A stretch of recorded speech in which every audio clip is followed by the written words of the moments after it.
Can you explain a little bit about the mechanism about how fasting starts to repair the body to overcome some of the chronic diseases that people face? Yeah. So when your body goes into what we call a hormetic stressor, I'm surely you've had guests talk about this. It's basically just a tad bit of stress, it gets stronger.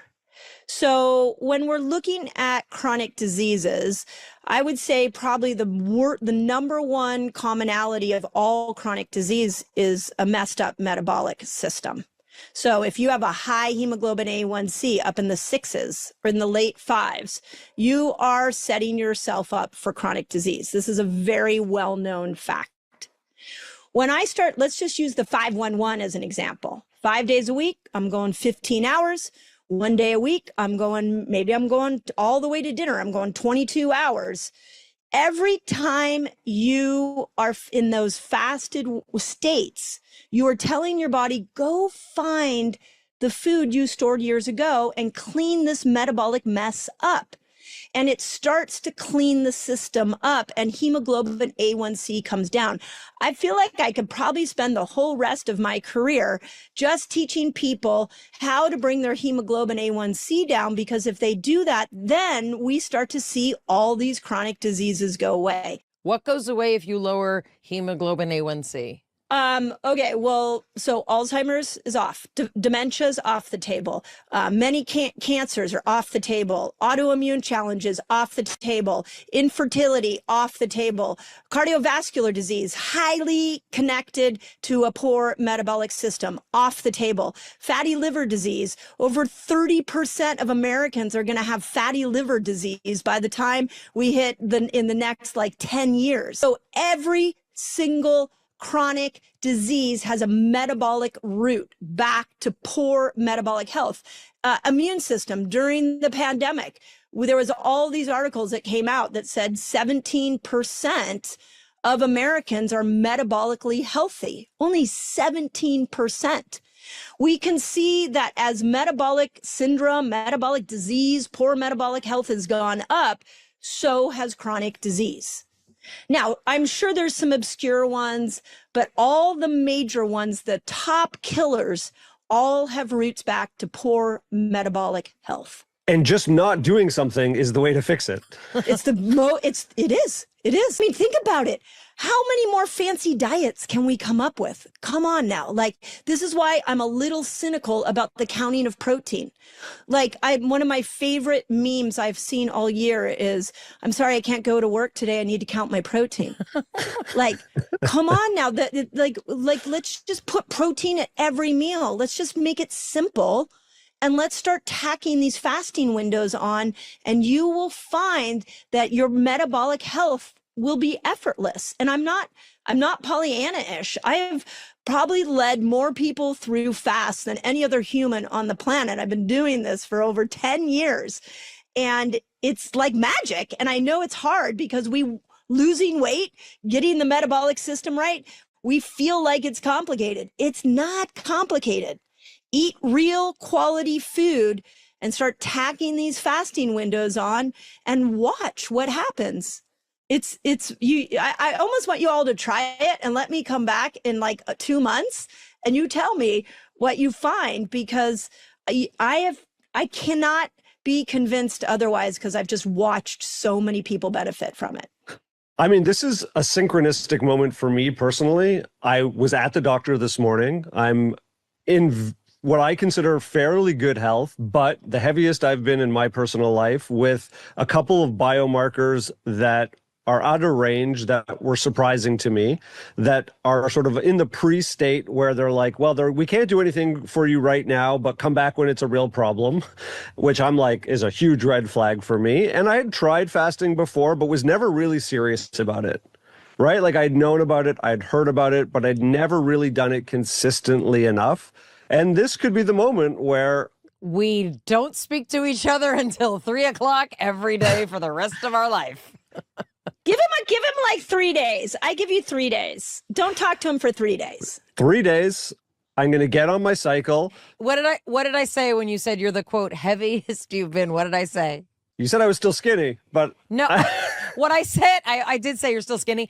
I said, here's what it's like to be a man. I said, work out 3 times in the next week and you're going to lose 15 pounds. And you're going to be exactly where you want to be. Yeah. Because the estrogen conversion happens in your brain. For men, they lose weight so fast. Like this is just a no-brainer to me, to a man that wants to lose 20, 30 pounds. Like you'll lose it in like a month doing this strategy. The 10 pounds we're talking about in my life right now, I will be working on them until I die. And people will be like at my funeral, like, oh, she lost 8 of those 10. Couldn't get rid of the last 2. You know what? This is an interesting part of the fat loss conversation. What's more important, the number on the scale, the size of your clothes, or your blood work? Blood work. Blood work, hands down. I mean, speak for yourself. We become a weight-obsessed society. There is one number. It is hemoglobin A1C. Get it close to 5, and who cares what size you are unless you care about it? I don't know. For me as a public facing person, these are, different kinds of considerations. And we've talked about this before, and we've talked about it especially in the framing for menopause. Like a lot of people do just want to be skinny, even over being healthy, like in terms of like when we're told like lift the weights. Yeah, your shoulders are going to get broader. A lot of women are like, no, thanks. Right. Yeah. Yeah. How do we break a fast safely if you're in that 15-hour window? Are there things to eat, or can you just jump right back into what you would normally have been eating? So I find that there are 3 things you want to focus on. Let's go with your protein, because I hear you're trying to increase protein. Think of it like you're a true sponge at that moment. You haven't eaten for 15 hours. Your intestinal cells are like, hey, give me some food. Put the most important thing into your body first, and that is protein. So I love making sure that people break their fast with protein. The second thing is a lot of people, maybe you've been on a lot of antibiotics over your life, and antibiotics, what they do is they destroy all the microbes in your gut. 80 to 90% of your microbes will be destroyed. So add in some fermented something, sauerkraut, kefir, what are some of the kimchi is a big one that's great for immunity. And you can add it in maybe with like a perfect meal, a break fast meal would be a grass-fed burger patty with a side of sauerkraut. Because now you have your protein, and now you're feeding your microbes what it needs to be healthier. The third thing, if you're hungry is an issue, I don't want you to boomerang, which can happen where you're like, I made it to 15. Oh my God, now I'm going to boomerang, or I'm just going to eat whatever I want. We don't want that. So a lot of people who are worried about that, we make sure that they add fat in. So I would have them have like a Cobb salad, like lots of fiber, put a lot of olive oil on there, put some protein in there, maybe some cheese if you do okay with cheese, so that you're getting the protein, you're getting the fat. Maybe you can put some sauerkraut. I actually love putting sauerkraut in my salads. And so you're getting all of it. But the first meal is the most important meal for sure. We used to always break the Yom Kippur fast with deli. With just meat, deli meat? Yeah, I mean, like when I was a kid, and it's funny because they would always say like, oh, break the fast with dairy. Like that was a thing because like easier on your stomach. Nope, just corned beef, lean. We would always have soup. Chicken soup. Interesting. Yeah.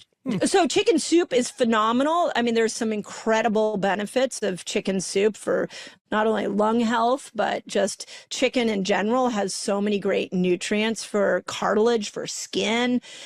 So chicken soup's great. A lot of times I will have people break a fast if they have a really messed up gut with bone broth, and like a really dense bone broth.